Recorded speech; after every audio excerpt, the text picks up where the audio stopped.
Take a guess, which county in the United States has the highest per capita personal income increase over the past 5 years?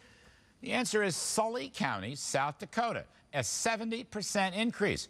Average income's there now at more than $100,000. You know why? Well, this and other heartland states are in the midst of an energy boom, and it's free market ideas at work in the fracking game. So why is America's wealth shifting from urban areas to the heartland for the first time in over 100 years? Free market capitalism in oil and gas and shale producing areas where the local authorities let them. Here now we have Tyson Slocum. He's director of the energy program at Public Citizen, and Dan Mitchell, senior fellow at the Cato Institute. Dan, just some numbers. This is from USA Today article today. Small town America as they define it. Real income up almost 4% since 2007. Metropolitan urban America, Dan, since 2007, income in real terms has fallen 3.5%. You think that has anything to do with the energy boom, Dan Mitchell? I'm sure the energy boom has something to do with it.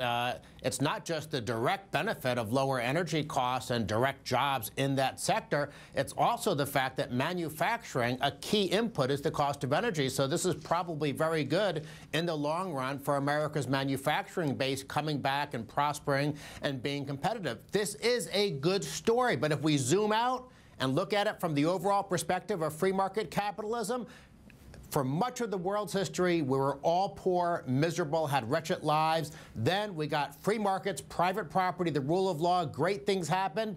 As long as we just give the market a little bit of breathing room, good things happen. And I think this whole energy revolution is an example. And Tyson, millions more jobs be created if the federal regulators who do not practice free market capitalism would allow the free market private people to go into the federal lands, which really are owned by the people of this country, go into the federal lands and continue this kind of work. We will be energy independent. We'll be creating six-figure jobs, and we will have a renaissance in this country's economy. Well, Larry, it's not just regulators, it's actually voters, and increasingly voters in rural communities that are saying we want to see greater protections for our air quality and our water quality.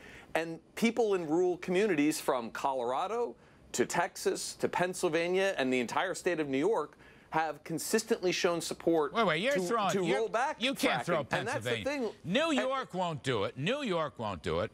Pennsylvania has done it with tremendous success. Why do you talk about Pennsylvania? Why do you talk about Texas? Those states have employed this fracking and have employed hundreds of thousands of people with revenues coming in to finance various social purposes. That's the beauty of it. It actually ends the budget deficit.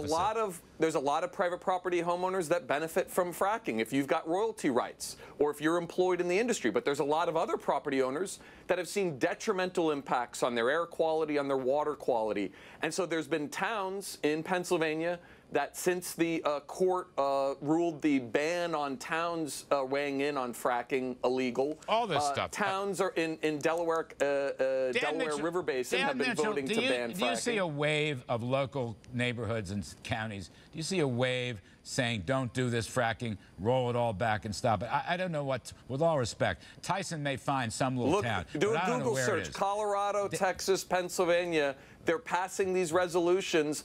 And they're not necessarily saying we don't ever want to see fracking, but they want to see it heavily regulated in order to protect air and water quality. So Dan Mitchell, let's end this boom, right? This is the best part of the American economy. Tyson Slocum and his pals would have us shut it down. Do you think that's going to happen, Dan?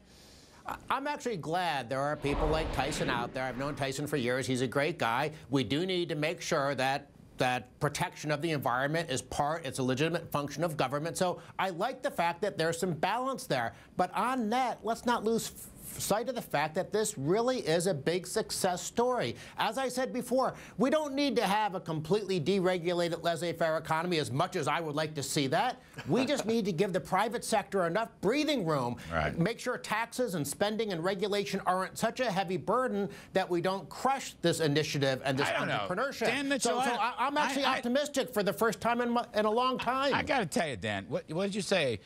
Free market, unregulated, laissez-faire economy. That's my pipe dream. That's my fantasy, Dan Mitchell. I love that stuff. Larry, I can't believe it. Let's just go for it.